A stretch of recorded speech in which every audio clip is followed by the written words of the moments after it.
6 p.m. Assalamu alaikum. This is Radio Pakistan, the news read by Miriam Khan. First, the headlines. Pakistan has rejected the political maps issued by India, which are incompatible with the UN maps. Prime Minister has expressed satisfaction over the facilities and arrangement at Gurdwara Darbar Sahib Kartarpur, which will be formally opened on the 550th birth anniversary celebration of Guru Nanak on next Saturday. Permanent representatives at UN says Pakistan is desirous of peace with all countries of the region, but will continue its principled support to Kashmiris' right to self-determination. Government has received 0.9 million applications under the Prime Minister's Kamyab Jawan program. China has shown a readiness to work with Southeast Asia countries for long-term peace and stability in the South China Sea. The first T20 match between Pakistan and Australia was abandoned due to rain at Sydney today. And now the news in detail. Pakistan has rejected the political maps issued by India, which are incompatible with the UN maps. Foreign Office spokesperson in a statement said that the political maps of India issued by the Indian Home Ministry yesterday, displaying Jammu and Kashmir region and seeking to depict parts of Gilgit-Baltistan and Azad Jammu and Kashmir within the territorial jurisdiction of India, and are incorrect and complete violation of the relevant United Nations Security Council resolutions.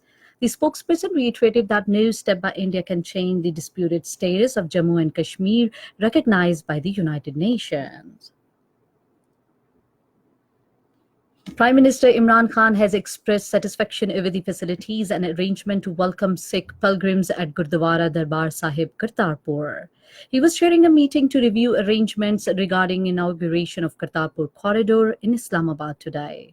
The meeting reviewed arrangement for formal operationalization of Kartarpur corridor and facilitation of the Sikh pilgrims who will come to Pakistan from across the world. Earlier in a tweet today, Imran Khan said the Kartarpur corridor is ready to welcome Sikh pilgrims from across the world. He lauded the government for taking the great efforts regarding the Kartarpur corridor completion process in a short span of time. The Gurdwara of Darbar Sahib Kartarpur will be formally launched on Saturday next on the 550th birth anniversary celebrations of Guru Nanak. The landmark project is initiated on the directives of Prime Minister Imran Khan as a peace-building measures for the region. The entire project is funded and executed by the government of Pakistan as a gift to Sikh community. According to MOU signed by Pakistan and Indian officials, the project will be executed in a phase for which 800 acres of land has been allocated. The visit of Yatris will be visa-free, and Indian Sikh pilgrims will no longer be required to bring their passport, and only validity identity card will be needed for entering Pakistan. The Sikh community around the globe has responded positively to the opening of Kartarpur corridor. Permanent representative of Pakistan to the United Nations, Munir Akram, says Pakistan will continue its principal support to Kashmiris' right to self-determination. In a statement after assuming a charge of his office at the United Nations in New York, he said we will continue to highlight the Indian aggression and brutalities in Kashmir at World Forum. Munir Akram said Pakistan is desirous of peace with all countries of the region. He reaffirmed Pakistan's commitment to continue efforts on the world and regional peace and climate change. Munir Akram said it is our priority to eradicate anti-Islam narrative as well as expediting the efforts against the corruption and money laundering.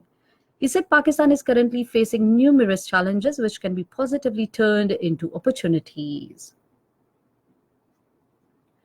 Kashmir Council, Europe has vowed to continue to raise his voice against brutalities committed by the Indian authorities against Kashmiris and minorities, including Sikh, in different parts of India. Addressing an international Sikh convention in Geneva, chairman of Kashmir Council Europe, Ali Raza Saeed, emphasized to expose Indian atrocities against oppressed people of Kashmir and innocent minorities in different Indian states, including Punjab. In occupied Kashmir, the puppet administration has prepared a list of over 450 people, including businessmen, journalists, lawyers, and political activists, who would not allow to travel abroad for a particular time period. The list was prepared in a wake of revocation of special status and downgrading of the Jammu and Kashmir into two union territories through Jammu and Kashmir Recognition Bill passed on 5th in Lok Sabha. Meanwhile, in occupied Kashmir, life in the valley continues to remain paralyzed on the 91st day of lockdown and communications gig. Internet and prepaid mobile services remain suspended while education institutions closed and public transport is off the roads. This is Radio Pakistan giving you the news. Special Assistant to Prime Minister on Information and Broadcasting, Dr. Firdaus Ashikawan says a nation is well aware of tactics of JUIF chief and would not allow him to use the religious card for his vested interest. In a series of tweets, she regretted that the Maulana Fazlur Rahman is threatening to create anarchy in the country by bringing innocent students of seminaries to the streets. PPP chairman Bilawal Bhutto Zardari has said his party will not participate in any kind of sit-in.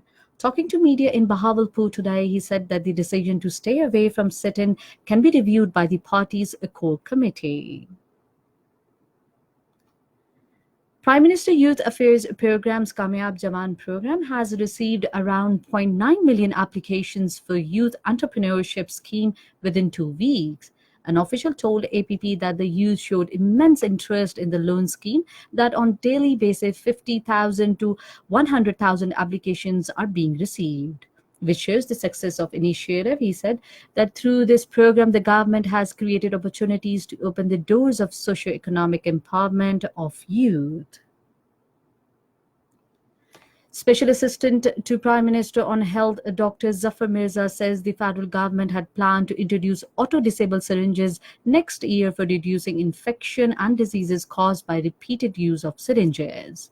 In an interview with a private news channel, he said Ministry of Health would make it mandatory to use the auto-disabled syringes in all government hospitals and private health centers to provide further complications for citizens. In Afghanistan, 10 Taliban have been killed in airstrikes in Farah province. In a statement, a provincial police spokesman said 3 more militants were also killed in Gurji and Mahajiran village in the cleanup operation going on the outside of the provincial capital. Meanwhile, 9 security forces have been killed and 8 other wounded when Taliban attacked Nosai district of Badakhshan province. China has expressed a readiness to work with Southeast Asia countries for long-term peace and stability in South China Sea. This was stated by the Chinese Premier Li Keqiang after meeting leaders from the Association of Southeast Asian Nations in Bangkok today. Li said, "We are willing to work with ASEAN under the consensus that had been reached to sustain long-term peace and stability in South China Sea." In India, the pollution levels continue to remain severe category in Delhi and adjoining areas, posing severe risk to health. The pollution level in neighboring areas in Noida, Ghaziabad, Gurgaon, Faridabad also recorded between severe to hazardous. Air quality index measuring as high as 625. The first T20 match between Pakistan and Australia was abandoned due to rain at Sydney today. Batting first, Australia were given a victory target of 119 runs for Australia under the Duckworth-Lewis method. Australia were 41 without loss of 3.1 overs when a match was stopped. The match was reduced to 15 overs due to rain. And finally, the weather report. Mainly dry weather is expected in most parts of the country during the next 12 hours. Cloudy weather accompanied by the rain, thunderstorm and light snowfall in highly mountainous areas is expected at isolated places in district of northeastern Punjab, Kashmir and Gilgit-Baltistan. And that is the end of the news. For more news and analyses, log on to our website radio.gov.pk and also watch live video streaming of our bulletins on the link facebook.com/Radio Pakistan News Official.